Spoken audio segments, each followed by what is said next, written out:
All right.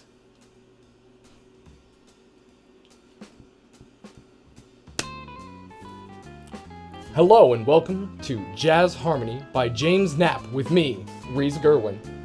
Today's chapter, Chapter 5. Name that chord. Today's chord is D major 7. We're going to see how many chords D major 7 can be when we apply each note in the chromatic scale as a possible root for this chord. We're going to use our knowledge of chord symbol rules because we don't want to come up with chords that really don't work because they don't function any way in a key. Okay, so our first possible root for D major 7 is D. If D is the root of this chord, D is the root, F sharp is the major third, A is the perfect fifth, and C sharp is the major seventh. We indeed have a D major 7, if D is the root of this chord. Our next root is E flat. Well, we have a D, F sharp, A, and a C sharp. D and C sharp are a half step away, and E flat is a half step away from D. So we have a cluster effect. And this time, to save time, I'm just really not going to entertain it as a chord, so we're going to skip it, because we know it's not functional because there's a cluster effect in it. Sometimes I like to consider, if I were to add E to a D major 7 chord, what that might work like. Well, it's kind of like a reverse way of doing this whole bass note thing. Instead of applying a bass note, you can just take the bass note that you want to apply and just add it to the original D major 7. So it would be a D major 9, obviously, which is a nice chord. Well, it stands to reason that perhaps E could function as a possible bass note if it works with a D major 7.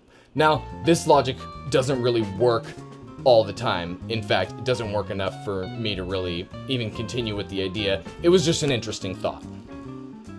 All right, if E is the root of this chord, D is the minor 7th, F sharp is the major 2nd, or sus2, or major 9, A is the perfect 4th, or perfect 11th, and C sharp is the major 6th, or major 13th. Well, this looks to me like an E13 sus4 chord.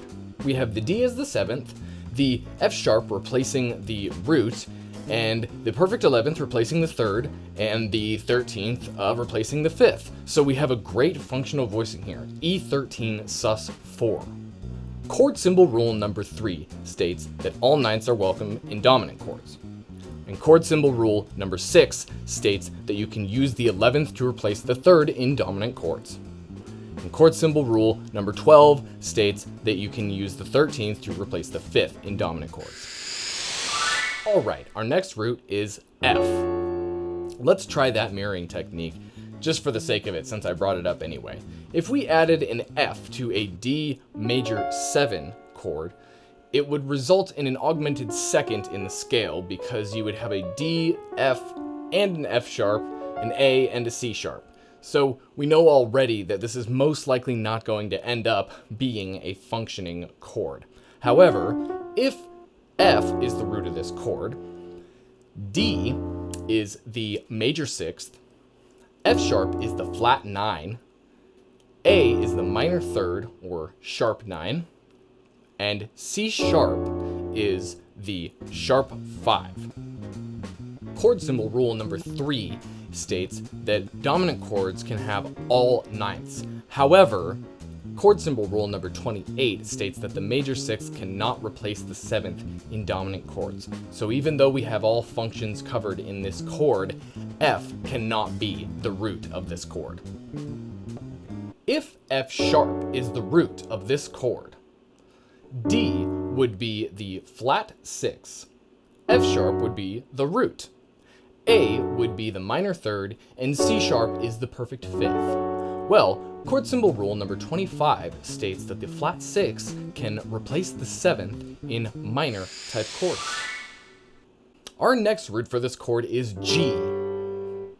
If the root of this chord is G, D is the perfect 5th, F sharp is the major 7th, A is the major 9th, and C sharp is the sharp 11. Now, chord symbol rule number 1 states that you can use the major 9th and major 7th chords. And chord symbol rule number 8 states that you can use the sharp 11 to replace the 3rd in major 7th chords. Our next root is G sharp. If the root of this chord is G sharp, D is the flatted 5th, F sharp is the minor 7th, A is the flat 9, and C sharp is the perfect 11th. We have all functions covered in this chord. The flatted 5th, we have the root with the flat 9, we have the F sharp as the 7th, and we have the C sharp as the 11th, replacing the 3rd. So we have all of our elements for a half diminished chord, except chord symbol rule number 2 states that only major 9ths can be used in minor type chords. However, chord symbol rule number 10 also states that perfect 11ths and flat 5s can be used in minor type chords. Alright, our next root for this chord is A.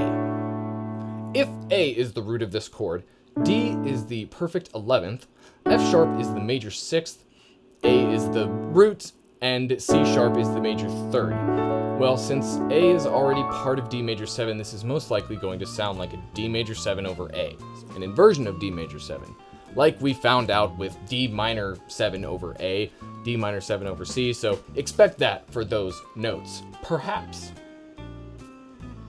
If it wasn't for chord symbol rule number 7, 11ths are not used in major 7th chords. If the root of this chord is B flat, D would be the major 3rd, F sharp would be the flat 6 or sharp 5, A is the major 7th, and C sharp is the sharp 9. Well, chord symbol rule number 1 states that the sharp 9 cannot be used with major 7th chords, only the major 9th can. However, chord symbol rule number 17 states that the sharp 5 can be used with major 7th chords. So this chord could perhaps fall into one of Jim Knapp's categories of crossover chords that is used often enough in jazz where it's hip. Secret chord. Secret jazz chord. Hip. If the root of this chord is B, D is the minor 3rd, F sharp is the perfect 5th, A is the minor 7th, and C sharp is the major 9. Well, looks like we have ourselves a B minor 9 chord. Chord symbol rule number 2 states the major 9th can be used in minor type chords. If the root of this chord is C, well, you know what that means. We have ourselves a cluster effect, and we're going to skip this chord and near our way to the end of this video, to the finale chord. Finale chord, like a secret ending chord? I want a secret chord. Oh, you know what I'm talking about.